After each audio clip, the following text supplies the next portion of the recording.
Hello and welcome to what would be the sixth video in this series, I want to say. And today, or in this video, I'm going to be talking about American interventionism abroad. Finally, we're turning our gaze from within the continental borders to, outside at foreign nations and the United States' relationship to foreign nations and how that's played into our economic rise. So I'm really excited to talk about this today, and I'm going to jump right into my presentation. All right. So I'd actually start in a classroom environment with a fun activity. And if you want, feel free to do this yourself. Thinking about the history of the United States and where really has it intervened before. There's this quote that says, "The US empire thrives on amnesia," because in many ways, through forgetting our past actions, we're able to justify the continuation of the empire and ignore, in many ways, how we are an empire throughout history or have been. So, the question I pose to my students is, did America intervene, occupy, or stage an overthrow in the following countries? First, Haiti, the Philippines, Greece, then Japan, Mexico, and Albania. And feel free to look through this list and think to yourself, what do you remember learning about? But I'll give the answer right now. And, the answer is all of them. And, this is kind of the trend that the United States has intervened in nearly every country with very few exceptions in the entire world. So if you want to talk about the extent of the American empire, you can start to think about that statistic. Later on, I'm going to talk about research from the Global Policy Institute that lists out all of the interventions, and I'll put a link below in the description box so you can take a look at that as well. But this is just to, give you a teaser at the extent of this topic and why it's so important to talk about in regards to economic history as well. So to begin, I actually assigned one reading, one video for my students on the topic of interventionism, both from Stephen Kinzer.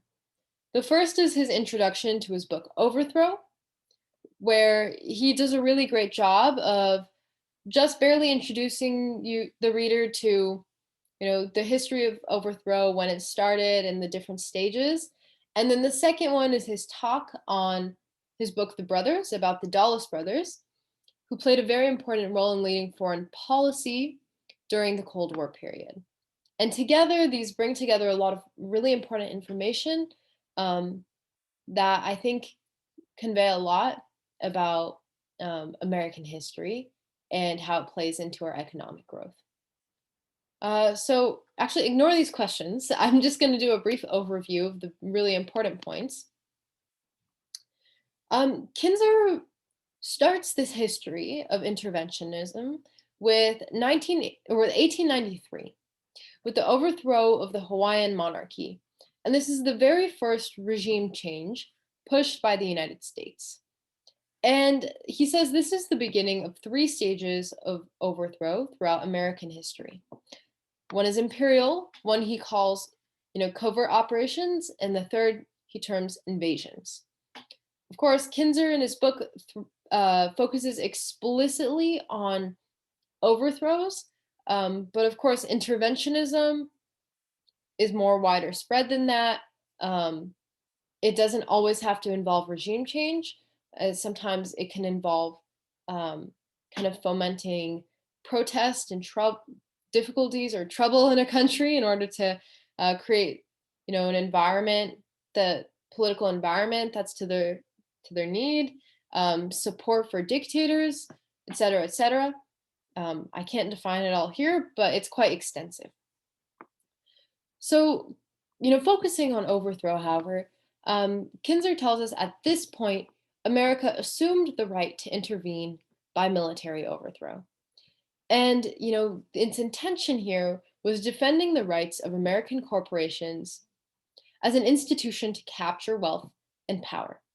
And he makes the clarification this is something that is distinct to empires and not necessarily, the United States as a singular country, right? He says throughout history, empires have always found ways to capture power to strengthen the empire. And the particular way this functions during the time of the United States is, corporations are the dominant way that wealth and power is captured. So it's something, distinct to empire, but, not necessarily to the United States. And the United States, throughout its history, has either denied involvement in these actions altogether or given some kind of a moral reasoning. Kind of segueing to his research on the Dulles brothers, they led the period of foreign policy during the Cold War and covert operations. So that second period that he mentions of overthrow. And they had some very unique influences that I think tell us a lot about the American justifications behind interventionism abroad. He says, American exceptionalism meant that the United States had a mission to spread influence. And the Dulles brothers had really internalized this, and it, in their foreign policy, one of their intentions was to spread American influence. They also came into power with this idea that American multinationals, kind of became the basis of foreign policy. Both of them had worked representing multinational firms in the past, and they brought this same thinking with them into office. He also makes the important point that they did not know that covert operations would come to have very long-term consequences that we continue to see. So these are the points that, the main points that Kinzer makes in his talks that I think are important for setting us up for discussion about interventionism today. So, like all my videos, I want to first of all point out what are the justifications of the United States for this action, for intervention, but I want to oppose it with the real motivations. So to begin with the justifications, you can really break it down as, humanitarian principles, spreading democracy abroad, liberation from colonialism or authoritarianism, some sort of preemptive self-defense, and then actually manifest destiny and this idea of American exceptionalism are especially present, particularly during those first decades of intervention. It functions almost as, a new frontier that's moved beyond the boundaries of the continent itself to go abroad. So to give some examples of this, even during intervention in the Philippines, they largely, there was explicit rhetoric that said non-whites are incapable of self-governance, and for that reason, we have to intervene. There was also this mission to civilize and Christianize non-whites. And this was very explicit at the time. With time, you could say maybe it's lingered in the justifications. I think certainly it has, but it's not as explicit when we talk about it. And this is a very interesting point because it starts to draw a connection between the history of settler colonialism and Indian wars that were an important part of that within the continent, and their continuation abroad. Interesting to note, they consistently use the same tactics and actually some of the same commanders in those first years from the Indian Wars. And I'm going to focus on this a little bit later on. But to just emphasize this, there's a quote from Roxanne Dunbar Ortiz. And she says, "It's important to recognize that the same methods and strategies that were employed with the indigenous peoples on the continent were mirrored abroad. While the indigenous Americans were being brutally colonized, eliminated, relocated, and killed, the United States, from its beginning, was also pursuing overseas dominance." And there's a great overlap here. And you can say to an extent, just a continuation, because 1890 really marks the end of the Indian Wars with the massacre at Wounded Knee. Just 3 years later is the overthrow of the Hawaiian monarchy. All right, but what are the real motivations? Well, Stephen Kinzer tells us they're economic. And you don't have to, and then this isn't my opinion. I don't know, some people may challenge me on that, but research consistently on each of these events have shown that the intention and motivation is without fail economic. So it's for access to economic markets, access to resources, corporate interests. And Chomsky also mentions in a talk of his, it's also keeping countries in line with US power, somewhat like a mafia works. When a country breaks off and resists American power, the US has to keep them in line and show, you know what, that's not possible. And other countries, you can't follow their lead. So he actually gives a wonderful example of this, which is Cuba. It would actually be to our economic interest to have relations with Cuba.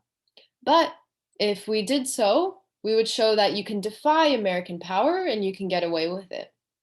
So to teach a lesson, we have to maintain adversarial relations with the Cuban government. All right. And I want to give a little bit of body to these justifications so you can see how they really exhibit themselves. The first is a quote during the intervention in the Philippines.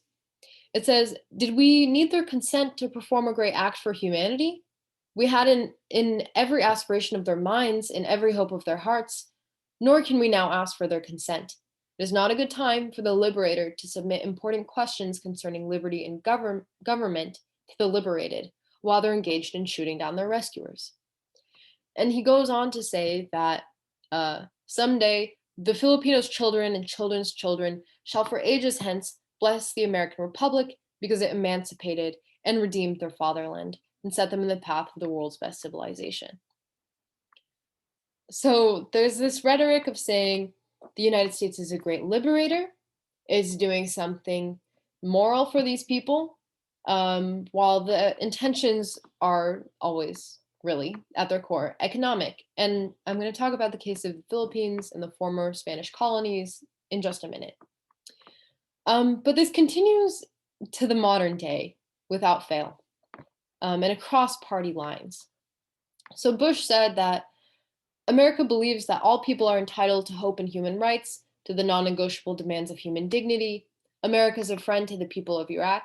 Our demands are directed only at the regime that enslaves them and threatens us. The long captivity of Iraq will end and an era of new hope will begin. Once again, these really positive, moral justifications for intervention. The same goes for Obama, who said, "To brush aside America's responsibility as a leader, and more profoundly, our responsibilities to our fellow beings under such circumstances, would be a betrayal of who we are. Some nations may be able to turn a blind eye to atrocities in other countries. The United States of America is different. And as president, I refuse to wait for images of slaughter and mass graves before taking action." So we see right up until the modern day, across party lines, the justification is the same. One for liberation, for America's humanity and benevolence, and in bringing, democracy and liberation to these countries, while at the same time, we know the effects have been, for those countries, largely negative and have had incredible consequences, even for ourselves within the United States, and of course, have allowed the United States to reap the economic benefits. So I want to briefly touch on the real history of intervention. It begins, with the overthrow of the Hawaiian monarchy, but the real point of contention comes about with the question of the Spanish colonies, who in 1898 through 1903 are fighting for their independence. So there's this internal debate about should American expansion continue abroad. And I think it's particularly relevant as the United States is facing, the end of the frontier is pronounced by Frederick Jackson Turner in 1890. And I think, the United States is facing this question of, is this the end of our period of expansion? Um, and here's the conclusion they come to. Uh, there's an imperialists made an argument to liberate the Spanish colonies from imperial power. But at the same time, um, the justification that is then, or rather, what ultimately motivates their intervention is that, there's several problems at home that the United States can get help with solving through acquiring the Spanish colonies. One is that they're producing more than they can sell domestically. So by gaining access to new markets, they could sell those products abroad. But there's also other beneficial things: access to new resources and markets, an avenue to China, and Europeans wouldn't be able to claim the islands. So this is largely to the American benefit. So what happens is the US does intervene, and they help liberate these regions, and then they subsequently occupy them. The United States claimed Puerto Rico, Guam, Cuba, and the Philippines, and it's the decisive beginning of American imperialism abroad. It sets the pattern for over a century up until the modern day. I do want to point out these images on the left-hand side, which show the remarkable similarity, especially visually, between what is the massacre at Wounded Knee and a mass grave they've created for the Lakota people, and what happened in the Philippines and a mass grave in the Philippines. So this kicks off the three eras of overthrow that Kinzer describes. Of course, in our case, inclusive of intervention that isn't necessarily overthrow, but functions in many different ways. So in the imperial era, there's aid to independence struggles, and then occupation or instating dictators that align with American interests. And it's always, really defined by corporate interests of fruit plantations, access to natural resources, or monetary control. In the beginning of the Cold War and the period of covert action, there's a large, use of anti-communism and anti-communist rhetoric to really coerce the United States to act on the behalf of corporations. Finally, through about 1979 to the present day, what happens is, mainly focused on, the war on terror and, the active creation of terrorist networks at the same time. The question here is it really related to a resource motive? Kinzer leaves the question open, but of course he suggests economic interests are often behind most of our interventions. And of course, it isn't limited to the Middle East by any means. We know there's been continued intervention in Latin America and elsewhere. And I do want to add one thing, which is in this period, past interventions come back to haunt the United States. For example, actually, I won't give examples, but we'll actually look back at this 2 videos later when I talk about migration. All right, oops, wrong way. So what are the economic results? And because it's over a century long, I can't give the results for every intervention, and I can't do much of a statistical analysis, but I can talk about the general results. The biggest result is keeping in power leaders that are friendly to American business, which means, continued access to resources through multinational corporations that operate in those countries and through foreign investment. Also prying open closed markets so America can export to them. Also establishing capitalism as the dominant economic system globally. There's also the development of the military industrial complex, which I don't want to go into too much depth on here, but it's a link between, the economic benefits, particularly for the military industry, and clearly interventionism abroad. And then I do want to focus on this question that's posed actually in a talk to Noam Chomsky. And this question is Is intervention to the benefit of the United States? Chomsky tells us the cost and benefit are actually equal, but the real question is, how are they split? Costs go to the American public, whether the economic costs to taxpayers, the cost of human lives, or even the rise of terrorism, which threatens uh, American lives domestically. Um, Meanwhile, the benefits are going to American corporations through trade, resources, favorable business policies, etc. But even Chomsky goes on to say, this isn't the right question, because he, kind of implies there's a moral question here. He says, would you ask if the German public benefited if they'd won World War II? So really here, the question is not just economic, but the morality of an empire that functions at this global scale. I wanted to put a quote here from someone who's actually been involved in these operations, which is Marine Major General Smedley Butler. And in this quote, he says, "War is just a racket. I spend most of my time being a high-class muscle man for big business, for Wall Street, and for the bankers. In short, I was a racketeer, a gangster.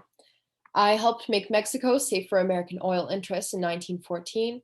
I helped make Haiti and Cuba a decent place for the National Citibank boys to collect revenues in.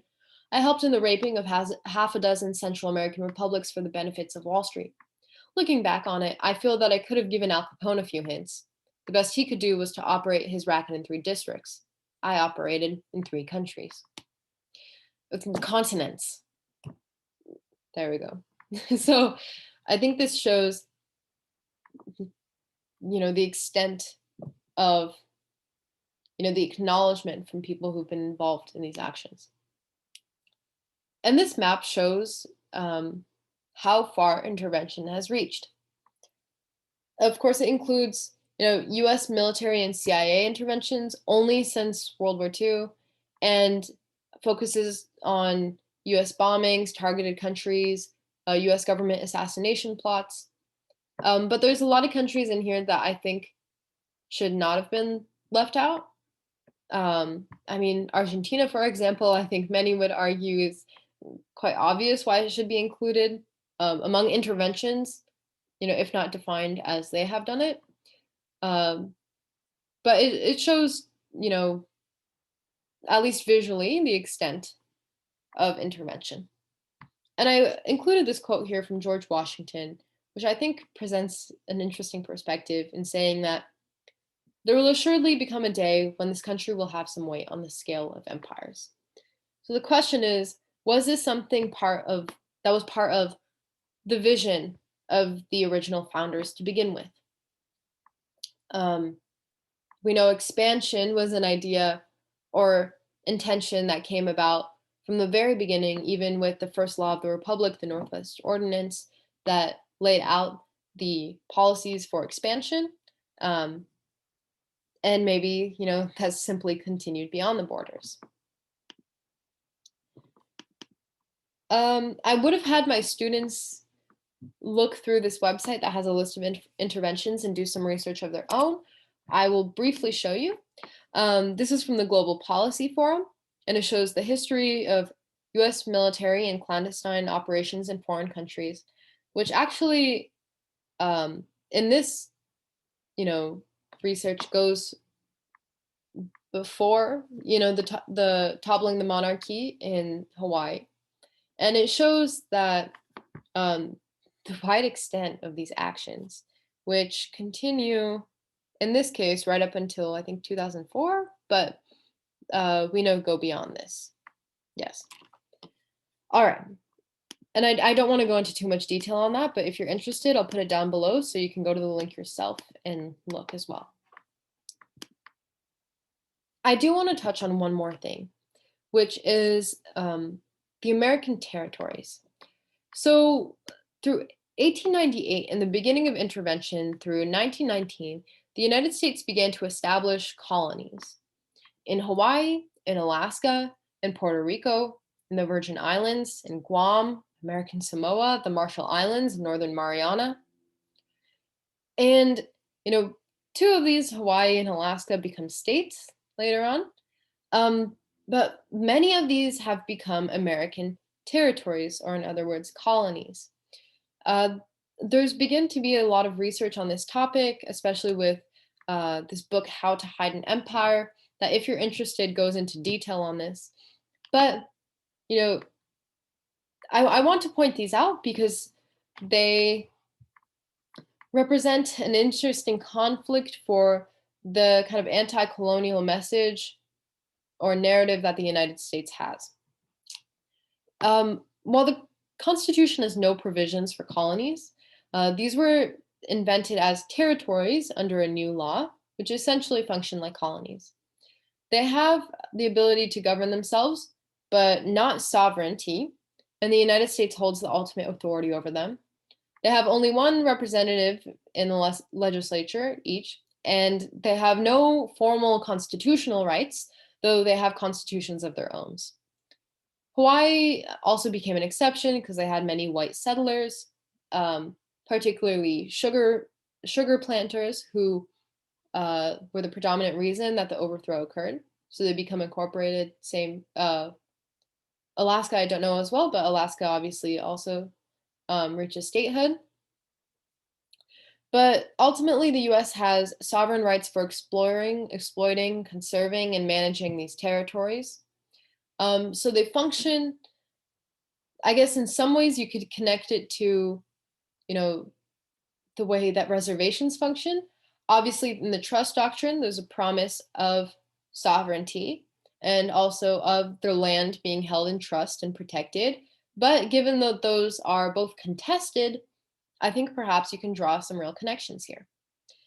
And I want to include this quote again from Stephen Kinzer, who says, "We've twisted ourselves into pretzel-like shapes over many years trying to explain what is Puerto Rico and what is Guam compared to the United States. And we do this because we cannot use the word colony. We can't call them colonies, so they have to be dependencies, territories, commonwealth, free associated state.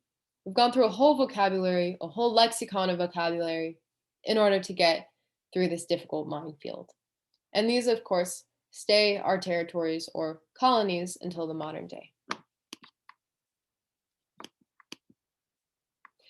And I want to add one more quote here from Kinzer. And I think this speaks well to basically how do we learn about these topics? How do we learn about the role the United States has in the world versus what is the reality? So Kinzer says, "Let me make another observation about World War II. Was World War II a hugely important moment in American history? Yes, of course. Did it shape the world we live in? Yes. But sometimes I wonder why there's such an unending flood of books and movies and video games and TV programs about World War II. I think the reason is that World War II shows us as we want to think we are. We fought for a good cause, we liberated people from brutal tyranny, and then we went home and left them freedom. Now, in many other places in the world, we did the opposite. We crashed into a country that was reasonably democratic and left it in tyranny. But that doesn't sound right to us. That doesn't seem like the story we want to believe about ourselves. So those episodes fade away and become footnotes to history, whereas those that come out well are celebrated eternally as a perfect epitome of who we are and what we do." All right. I think this quote very much speaks for itself. Um, but it really points out the importance of educating ourselves and learning history. And I think it also says one other important thing, which is Americans really do have some kind of a moral inclination and a desire to be a force for good in the world, which I think is something to be hopeful about. I know those who've maybe experienced the effects of actual United States interventionism abroad wouldn't react well to this, but it's a reason to have hope for our future and that we can create a change in the way the United States has operated throughout the world. All right. So finally, for the discussion that I want to pose. Noam Chomsky describes that if the Nuremberg laws were applied, then every post-war American president would have been hanged. So my question is, why has the American public, who the government is responsible to, permitted atrocities in the name of American interests?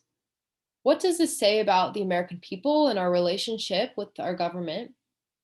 And then what does this say about our system of governance and its interests? And how about political parties themselves? So I'm not going to add any more here, but I think there's plenty to think about in these questions. So I'm going to stop sharing my screen. And thank you so much for listening. The next video will be on neo-colonial institutions, essentially how the United States sets the policies for global economic governance and how it works to the American benefit. And these two topics will cover the relationship between the United States and foreign countries. And then in the following week, talking about migration, I think we're going to make the connection between what happens abroad and how it leads to effects on the country domestically, and particularly the push for immigration into the United States. So I very much look forward to those future videos, and thank you so much for listening. Bye.